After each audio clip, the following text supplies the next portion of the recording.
Yeah. So upcoming Friday nights, me and the degenerate boys that we are, we're coming back with the betting show. You look at the way he bounces off tacklers, the way that he keeps his eyes downfield, his vision, his ability to find holes, his pass catching ability, right? Because he had. In my lifetime, I'd put him at probably around the 2 area, with again the only other person up there being King Ricky. Anthony Richardson or Caleb Williams at the 111. Yeah. So just hit us.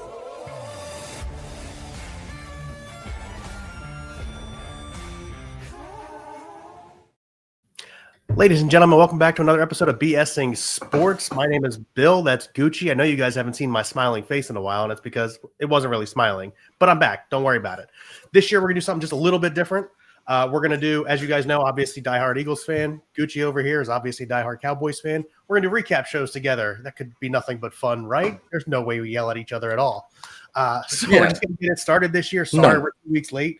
We had some technical difficulties, but we are back. I'm back, and I'm super happy to have Gucci on with me. Gucci, how you doing? Man, I'm good. I'm excited to get into this rivalry pod that we're doing together now. I think it's going to be fun to see each other's teams from both perspectives and just kind of criticize each other for 30 minutes every week. Yeah, this sounds like a great time. Ryan says, Gucci, you're always prepped to golf. Love it, by the way. Love golf myself. Mm-hmm. Love that you're prepped for it. Some of you may realize I'm not in my office. I'm actually at my brother-in-law's house because, watching the kids. So thanks, Brad and Jackie, for letting me use your office. I appreciate you. But let's get into it. Tale of two halves in both games, right? So first we'll start with the Eagles this week. We'll go back and forth week to week. Hopefully we remember so that it's not always me hogging the first 15 minutes of the show. But obviously a tale of two halves in the Eagles game for sure. You're down 19-7 going into halftime. You come out of the half, you give up in the first 2 minutes a turnover and a touchdown. You go down 26-7, and you come back and you win the game 33-26. 27-26, block kick, return for touchdown. Good for you, Jordan Davis, 18.72 miles per hour, 350 pounds or whatever you are. But listen, first half was ugly. Just absolutely horrendous. And you can blame Pryor, the right tackle that we had to replace Lane Johnson. I mean, you think you really should, because when you replace him with Fred Johnson, you did significantly better. But -2 net yards for Jalen Hurts in the first half. Ooh, Kevin Patullo, offense. You're not calling the game right. I don't know how you don't trust a guy who just won MVP of the Super Bowl. How do you feel about that there, Gucci? As the dedicated Cowboys fan, it was fun to watch Jalen have a legacy Jalen half, from what this year, has shown us. It was kind of rough to watch, just as a fan of football. Watching your backup right tackle just get destroyed play after play. The Rams definitely targeted him and get very, very lost. Which, as somebody who now has 3 O-linemen out for a significant amount of time, I feel the pain. It's never fun seeing just your I hate you, Ken. I hate you. It's never fun seeing just like plays. Season. Stick around. Alone. That's true. It's never fun seeing just like your offense not be able to get on any type of pace when your right tackle or any one of your tackles is just getting blown up. So that first half was pretty awful. I think the Eagles really got lucky that game, first half wise, because I think they forced the Rams to kick 3 field goals in the first half, and those could have very easily been touchdowns. I don't know about luck versus exactly what our Vic Fangio defense is, which is a bend but don't break. Like, we'll give you 3 points, and we'll consistently give you 3 points. And I think Greg Olson, the announcer of the football game there for Fox, he said it best in the first half. He said, you got to wonder if these field goals are going to come back to haunt them, and it 100% did.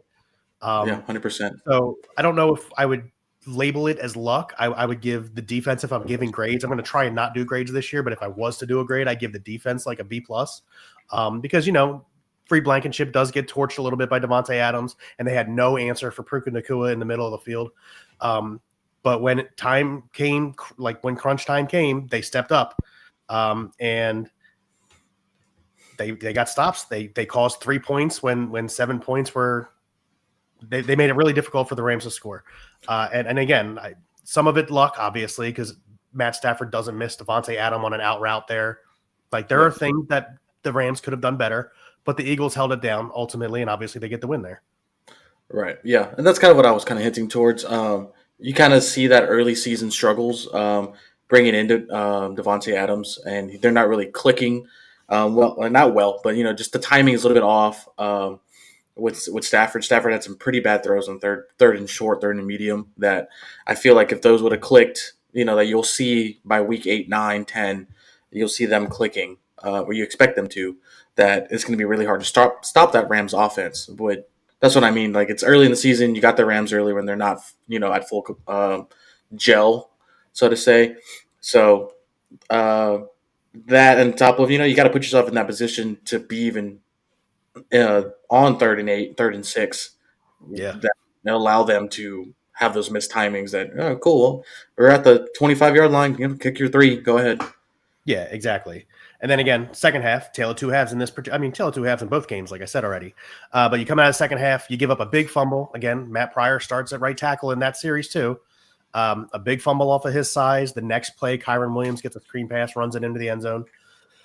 But the way I like the way that whatever they discussed at halftime, they decided to put the ball in Jalen Hurts' hands, and he showed why they need to be putting the ball in his hands more often. Like if people are gonna sell out to stop Saquon Barkley, which after a 2,000-yard rushing season they're gonna make Jalen Hurts beat you. Prove that he can, show that he can do it, and he did. He went, to his credit, he went out there. He made very, very, very few mistakes, and by mistakes I mean incomplete passes, but other than that, he was putting the ball right where it needed to be. The over-the-shoulder Willie Mays catch by A.J. Brown, like it doesn't get much better placement than that. The throw to Devontae Smith in the end zone, again, placement absolutely perfect. And then because they were able to pass the ball and open the field up by passing, the Rams couldn't stack the box anymore. All of a sudden, Saquon Barkley's ripping off 6 to 8 yards of carry. Ryan says it all the time. You set up the run with the pass. And for some reason, the Eagles are super determined to set up the pass with the run, and it's a mistake. And this game proved 100% that. Yeah, 100% agree with you. I think the Rams, coming out of halftime, they get that fumble, which Jalen took a couple of pretty big shots. Drew Six King, thanks for joining. You must have missed it when we said this is our show this year. It's going to be the Birds and the Boys. Yeah, Jalen took a couple nasty hits off that right side this game, which for me was fun to see. But yeah, losing, the momentum coming out of half for the Rams was definitely on their side. They got that big fumble. They immediately one play score right after. And they kind of just didn't make any adjustments to what the Eagles made adjustments to was, obviously throwing the ball. They started rushing only 3 to kind of compensate for the past game that was going on. A.J. Brown was feasting out there. You see A.J. Brown turn 8-yard out to a 25-yard, yak after, breaking tackles, throwing people off of him. The dude is just too freaking big to tackle one-on-one with a corner. So that kind of swings momentum that way. And Jalen, the one thing I will say about Jalen is once that dude gets into a rhythm, he throws one of the best 25 to 35 yard fade balls in the league that you'll see. It's always in the bucket. It's always in stride.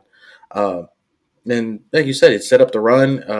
I think they finally had a design Jalen run went for 17, 18 yards. Two of them, yeah. Yeah. And so that definitely worked because all of Jalen's runs up to that point for the year have just been on scrambles. So that definitely set it up for them to come back. And then, the 2 block kicks, come on, I'm getting into it. Come on, man. Well, I mean, you brought it up. So let's segue right into it, right? Obviously, the Eagles, Jalen Carter blocks the first one. Jordan Davis blocks the second one, returns it for a touchdown. After the game, Jordan Davis did an interview, and he told they asked him, did you guys see something in the first half with those kicks and thought that maybe you could lock in on it? And Jordan said, yeah, we had a conversation on the sideline. We talked about how we both almost got our hands on the 3rd field goal in the first half. And we thought if we could push them out, keep them in the 35 to 40-yard range, his trajectory would put it into our arms. And sure enough, the second field goal was 48 yards or something like that, blocked. Yeah. And then the last one was right around the same distance, I think 43 yards. And again, they hit it right into Jordan Davis's arms. So they saw it, they felt it, they knew that if they could get to that distance and that down and distance, that they could make a play on it. And to their credit, they weren't just talking out of their ass; they did it. Yeah. Yeah, that was a funny thing to see post game. Ryan brings up the fact that Jalen Carter and Jared Verse had a bet for Jared Verse's $100,000 chain or something like that. Yeah, some ridiculous number. And now Jalen Carter owns it. Man, I'd be so heated if I lost any sort of bet. I know a lot of people, not a lot of normal people, out here lost a lot of money because Jordan Davis decided to be, a track star after the the block. He didn't need to do that. 2.5 miles an hour, man. Yeah, that's craziness. That's the difference between normal people and an NFL athlete right there. You don't really see it until that. But I'd be pissed if I lost any sort of bet in that fashion, especially being, if I was a player for the Rams. Like, oh man, we had the Eagles, we had them all day, and this is how we lose. I'm sure there's other things, that play-by-play that led to that point, obviously, where you're relying on a last-second field goal to win you the game. But you have a chance to win it, and this is how I lose it. That's terrible. One last thing on the Eagles before we move over to your boys there, and it's actually not even Eagles related; it's Rams related. I loved Sean McVay's post-game press conference because obviously they're going to ask him about giving up a 19-point lead with 11:47 to go in the third quarter, and he just smiled and he was like, there's a reason that they won the Super Bowl last year, and they just showed why they won the Super Bowl last year. That's a great team over there. We have to put them away. We didn't do it. He was not, unlike a team in red that they played and beat last week. There were zero excuses, zero comments about certain play calling. You know where I'm going with that. And yeah, exactly. And he was very upfront, and we have to stop them. We didn't do it. That's on us. So kudos to Sean McVay there as head coach of the Rams. Yeah, that's just great sportsmanship. Especially nowadays, it's very easy to hate the teams that are winning in the league, and just say, "Oh, well, this plays, is the reason why we can't get anything done, on defense and blah blah blah." Well, don't get to that point. Don't allow the team that just won the Super Bowl to get in a position to win the game. Yeah. Don't let them get the 3rd and 1, 4th and 1, and you won't have to look at the play. And that's pretty much how I feel about it. Mm-hmm. All right, another game where I hate to say it for like the 3rd time here, but a tale of two halves. Cowboys go into halftime tied 14-14. Is that not correct? It was not. It was 14-24 at half. Oof. All right, well, it's your go. I'll play backup commentary here. Go ahead. Yeah. So when this game started, I was leaving the golf course. I was driving home, about 30 drives. On the game, I think I picked up some Chipotle, and the game had started. So I didn't get to see the first drive, but obviously I have it up on my phone. And just watching it play by play at stoplights and stuff, safe driver over here. But the Cowboys come out. Their run game looks super good. First drive. Javonte Williams. Yeah, we'll get into this. We'll get into my biggest heartbreak. Javonte Williams looks great. He rips off a 25-yard run and then just gets it just stripped out of him into the defender's hands. And that kind of just takes the air out of the Cowboys. They're set up at worst at that point. Type shit, Ryan. Type shit. They're set up. The Cowboys are set up after that run at worst to score a field goal. You're getting guaranteed points. First drive. Good momentum for the game going. Gets it stripped. Air gets sucked out of it. And anyone who just watches the Cowboys, who's a fan of the Cowboys, if the Cowboys are either going to win the game or going to come down and last minute win the game based on the first 5 minutes of the game. It's a weird thing, but if you just watch the first 2 or 3 drives of the entire game, you'll see the Cowboys they're done. It's just a thing. After that, you get a flea flicker touchdown thrown on you.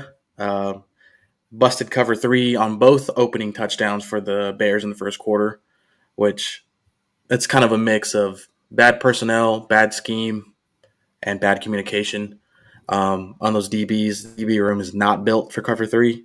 Hell, they're barely built for man as it is. So it's definitely not fun to play catch up the entire game, especially when your defense is even giving you a chance to be in the game. that first half. Second half was a lot closer, but we'll get into that then. Is there something you saw in the first half that maybe you kind of want to go over? I mean, Timmy gripped it and ripped it at the very beginning. When you go down from 2 elite wide receivers to 1, the game plan changes, and it was very obvious that the Bears were when CeeDee Lamb was on the field, they were playing double high safety, and it was zone for the safeties, cover 2. And then as soon as CeeDee Lamb was no longer on the field, they let a slot corner cover Turpin, and then they had a single high safety always double teaming Pickens. Pickens still had a game. Yeah. But unfortunately, when you can't stretch the field anymore, it makes it very difficult for quarterbacks. And listen, I've told you this in the past. While I'm not a huge fan of Dak personally, I will never deny his accolades and how good of a quarterback he can be. But when you make the team one-dimensional because you're down and you got to play catch-up, any team is like this. When they're one-dimensional, they're very easy to beat. And that's what it looked like with the Cowboys. To your point, the second CeeDee Lamb went down, they were already one-dimensional because they were down by 10 points, or at that point it was 14 points. I think it was 14-0 at that point. And they became one-dimensional. And to their credit, they tied it up, but they just obviously can't keep pace that way. And I mean, we saw the result, 24-14 at half, and then obviously 31-14 at the end of the game here. Now, I didn't see the reasoning because I didn't watch the Dallas game. I was watching the Chargers game, to be honest with you. But did Dak get pulled just because they were trying to protect him, or because he was okay? Yeah. I mean, so Dak got pulled with quite a bit of time left in the fourth quarter, and granted, the game is over. You're down 17. Your defense isn't going to stop, anything, in the fourth quarter at that point. But looking at Dak's stat line, just looking at the stats, 251 yards, 31 for 40 when a touchdown. He did have 2 interceptions. One of them came at the cost of George Pickens just not being able to do this. The second one was him forcing a fourth down, any touchdown. Here's a throw somewhere. Oh, it got picked off, which was kind of the dagger of the game at that point early in the fourth quarter. So, like, by stat metrics, Dak did not have a bad game. Javonte Williams, 10 carries, 76 yards. Makes you wonder why the Cowboys are calling wide receiver runs with CeeDee, what ultimately injures his ankle. It looked really bad, and it's just a high ankle sprain. It looked like he dislocated that thing. Yeah, it looked terrible in real time. And I remember sitting on the couch, and my girlfriend's next to me, and she's like, "Is that good?" I'm like, "Hopefully it's not what I think it is." But going towards the defense, I'm looking at Ken's, comment here. Miss Parsons. Yes and no. Do the Cowboys defense miss Parsons? Yes, obviously, because we have zero pass rush pressure by any means. There's just non-existent. But no, in the sense of we now can stop the run. Like, how weird is it? Yes, up the middle. Which was, if you follow the Cowboys' biggest loss, or any loss that they have against a really good team over the last 4 years, it's always set up because they cannot stop the run. Always. So, they addressed it. Hey, Cowboys can stop the run up the middle now. But anything off the edge or any pass rush, just not happening. So, yes and no. Do they miss Parsons? They definitely should do something with that money that they saved to save 40-something million. And we'll see what happens. I think that's a wait and see kind of thing, because you do get 2 first-round picks for Michael Parsons, right? So, I know that they're going to be late first-round picks, but they're first-round picks. Yep. And you never know what you can do with 2 of them. You can turn them into a one early one, and you could end up with a playmaker. So I think the missing Parsons thing, maybe on some level they miss Parsons a little bit, but it's a wait and see game because you don't know what he's turned into yet. Kenny Clark has played pretty decent the first 3 games of the season. And I mean, Parsons has played well for the Packers, but they just got beat by the Browns. And I don't know. In a very low scoring game, by the way. Yeah. And in terms of competition, I would definitely put the Bears above the Browns. Yeah, for sure. Yeah. Now, I wouldn't go as far as to say this is the game that people thought Caleb Wilson could play every game of his career, which is what a lot of people are saying. Oh, this is what he's going to do the rest of his career. I think that's a whole different conversation. Yeah, I was talking to the guys I golf with, and they're like, younger 20s. One of them's a Cowboys fan, one of them's a Cardinals fan. And I told them straight up before the game started, I said, the Cowboys are going to get blown out. Like, because, the Cowboys either get blown out or they blow somebody out. It's never in between. What you saw the week before the Giants is kind of a rare commodity. What's up, Hussein? Thank you for joining. Um, but, after the first Chicago Bears drive, you knew it was going to be a blowout on the Bears' end. But I told them, I was like, look, man, the Cowboys are going to make a lot of quarterbacks look really freaking good. They gave up 450 to Russ. They made Caleb Williams look like a number one overall pick. Just got benched, which is kind of shitty for Jackson Dart because his first game as a starter is against, I'd say, the best team in the NFL right now, the Chargers. I'd say one of the top 4 teams in the NFL, yes. Yeah. Hussein, let's answer some questions real quick. Hussein asked, what's your team? So we at the top of the show we ripped it. I'm a diehard Birds fan, Eagles. Gucci over here is a diehard Cowboys fan. We decided to do our recap show together because we could both be civilized and make fun of the other team and the other person while also admitting that there are good things about the other team and the other person. So we decided to do a rivalry recap show every week. I hope you come back and join us. Do we think the Packers are going to smoke the Cowboys this week? We haven't got into our quote-unquote predictions yet, but if you want my early tell, with all the injuries on the Cowboys' offensive line, I don't know how they're stopping the pass rush. I think Dak is going to be running for his life, and I don't think it's a blowout because there's going to be that like rivalry aspect that always is there with the Packers and Cowboys, 2 historic franchises. But I would say a 7 to 8 point victory for the Packers. Yes. No, I say it's sort of what you saw 2 days ago. This is what you're going to see when the Packers play the Cowboys.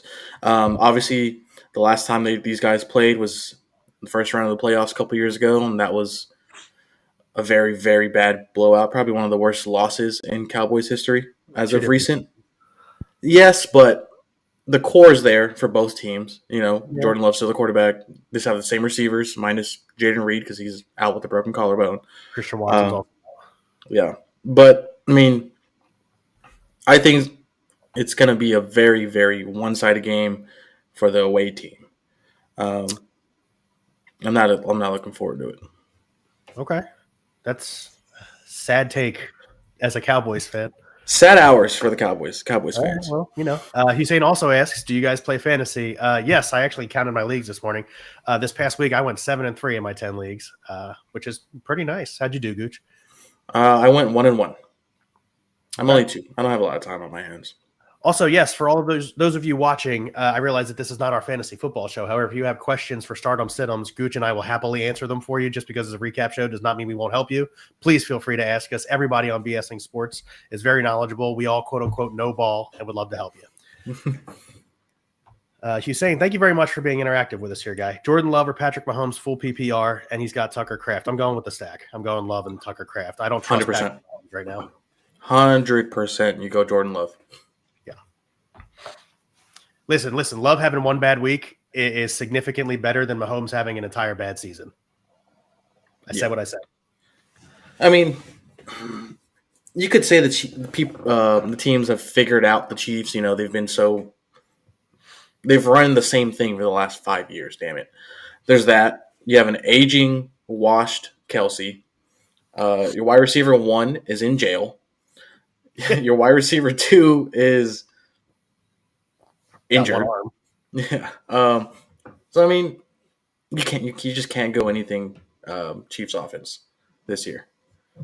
And then Pacheco's like RB 100. So yeah, I'm pretty sure Kareem Hunt is higher ranked than Isaiah Pacheco. Yeah, he's I think 100%. I think Pacheco's like the worst rated running back in the league right now. Thank you very much, Hussein. I'm right there with you. So the joke that my wife and I constantly make, and it's actually a reference to a show that we love to watch called Shoresy. I'm not here advertising Shoresy, but if you haven't seen it, go check it out. It's on Hulu. Okay. Hulu, sponsor us. Please. Yeah, no kidding. But no, we constantly joke that part of the reason Travis Kelce looks tired all the time is because he's playing a halftime between the sheets before the game. And hey, listen, I couldn't help but notice that his stats have drastically dropped over the last 3 seasons. What else changed for him in the last 3 years? Couldn't help but notice. He's saying again, Ferguson and Pickens are going to eat, especially Lamb, out for a couple weeks. However, Ferguson. while I don't disagree with you there, Hussein, if those are the only two guys who can eat, because now they're going to stack the box. If those are the only two guys who can eat, that's still a losing recipe. Yeah, 100%. Which I think Hussein is only concerned about fantasy aspects here, so I think he give two shits about the Cowboys winning. Seeing that he is a Niners fan, and I'm looking at Jake Ferguson's numbers, which I called this before Week 1. I said it to Ryan and Jake when they did their Sunday fantasy show before the noon kickoff games. Hussein, if you really want in-depth fantasy advice, now too, yes. Jake Ferguson last game, 13 receptions, 82 yards. Those are solid tight end stats. Yeah, he was the bell cow. Now the offense is now Pickens and him, and yeah, they'll work in Turpin because he's lightning fast. But maybe you've seen more of him to know for sure. But in the small sample size that I saw Turpin last year and a little bit of what I've seen from him this year, his hands are not very good. He's got really bad hands. He has been progressing in his route tree ability. He worked all summer long on just running routes because last year he was just like, here's the fastest man in the league. Go catch him. Now it's, hey, we're going to throw him on a, out and in. We're going to throw him on a, just these crazy double move routes that are really hard to cover against just receivers in general. And you have someone with that speed and footwork ability now, he's going to be a real threat. But then, his weakness is his hands. It always has been. And I think it always will be. Observationist, right? Let's roll through some final thoughts here, which I guess can also be counted as our quote unquote easy predictions for this upcoming week. Eagles are in Tampa Bay. Historically, they are not good in Tampa, especially recent history. The last 3 times they've been there, they've been blown out by 2 different quarterbacks. And while the Buccaneers are squeaking by in games, I do expect this to be a tough game. However, based on what I've seen from the Eagles so far this year, I have a hard time betting against them until somebody shows me they can stop them 100%. So I've got the Eagles in a 3-point win, very close. So if it's a 3.5-point spread, which I think it is, I would in fact take the Buccaneers to cover the 3.5-point spread. Boys, go. Boys, we are. I don't even know what the spread's going to be right now. I'm probably 7.5. Let me see if I can get it right. Opening. I'm looking at it right now. It's okay. Trying to load. At home against the Packers, 6.5-point spread, over under 47.5. That is pretty bad when you're at home. Yeah. I think Dak's going to have a minimum 1 interception game because he's going to throw the ball 40 plus times. I think Javonte has an early good start as he always does. And a name to watch out for if you play fantasy and you absolutely need somebody. Brevin Spanford. He's the backup tight end to Jake Ferguson. Yes, Jake Ferguson just had 13 receptions, 80-something yards. That man is better than Jake Ferguson on every aspect of being a tight end, run blocking, pass blocking, chipping, short routes. Just Jake Ferguson's a little bit quicker and lighter than him. I expect him to have 30, 40-yard game, crucial third down, tight end work on 2 tight end sets. I expect this fully to be a 40-21 game. Man, oof. It's that bad. That defense is that bad. When you give Jordan Love that much time. Do you think the Cowboys defense is significantly worse than the Browns defense? Like, do you think they're that far behind the Browns? Well, the Browns have Myles Garrett. For one. For two. I understand that. I'm not going player by player personnel. I'm talking. I understand. But I'm saying the Cowboys don't have anyone on that defense remotely close to the talent of that guy. So you're at a disadvantage comparison-wise there. The Cowboys secondary, Deron Bland is still out. Their second-round pick, what's his name? Ramon Chevelle or something like that. He's still out with an ACL injury. Diggs is by far worse than washed. He allowed 2 touchdowns and over 100 yards on his head last week. And Kyer Elam has just been proven to be the worst free agent signing ever. So with that coupled with like the no pass rush at all, is just going to be there's a controversial safety that just became free in Dallas or in the Texas area right now. That is true. I don't think they'll get him though. I don't know that he would sign with the Cowboys simply because of what he's chasing. For those of you who don't know, C.J. Gardner-Johnson was released by the Texans earlier. So I don't know that he would sign with the Cowboys because of what he's chasing. He's obviously chasing another ring. But see, how do I word this? I don't think the Cowboys want him. He's a locker room issue. Yeah. We as Eagles fans know it. If he's on a winning team, he knows how to kind of partially dot his T's and cross his I's, right? But if he's on a team where the defense is playing pretty well, like the Texans are, but the offense isn't getting anything done, I have zero doubt in my mind that it's going to come out that he was in the locker room after the game the other night, cursing the offense out, cursing out C.J. Stroud specifically. And that's why he was cut loose today. Yeah, I 100% would believe that. I can see that for someone of his character, as we've seen in the past. I don't think the Cowboys want him. I don't think the Cowboys are going to spend that money on him this year. Also, the Texans O-line is probably the worst O-line in the Texans O-line is, yeah. But I mean, I think Justin Simmons is still out there. I mean, that'd be a better pickup in my opinion. He is. There's a couple of corners that are still available too that I'm surprised the Eagles haven't called. But y'all need to do something about Adoree Jackson like yesterday. Well, he hurt himself, so there you go. There you go. It's sad that even as an Eagles fan, Adoree Jackson got hurt, and I was like, oh, maybe we'll be better on the outside. Dude, yeah. I mean, that was granted. Puka Nacua is Puka Nacua. CeeDee Lamb. There was a point in time where the Rams schemed so well. And listen, Jihad Campbell is a phenomenal interior linebacker or exterior linebacker, and he's very fast, but he's not Puka Nacua coverage fast. Yeah, not many people are. Oof. Ryan is in the comments section. For those of you who can't see it, just absolutely ripping Adoree Jackson, just so we're all on the same page. Yeah. He said Adoree Jackson has cheeks, super buns, puppy water. That's perfect. That's perfect. All right, you got any more final thoughts before I cut us loose here today? I do not. It's a dark time to be a Cowboys fan, but I am still here. All right, let it be known. All right. Let's see. I forget which one we're using here because it's still new. I'll use this one with the schedule on it. Thank you for joining us here on BSing Sports, where we do a little BS and we talk a whole lot of sports. Thank you and have a good night.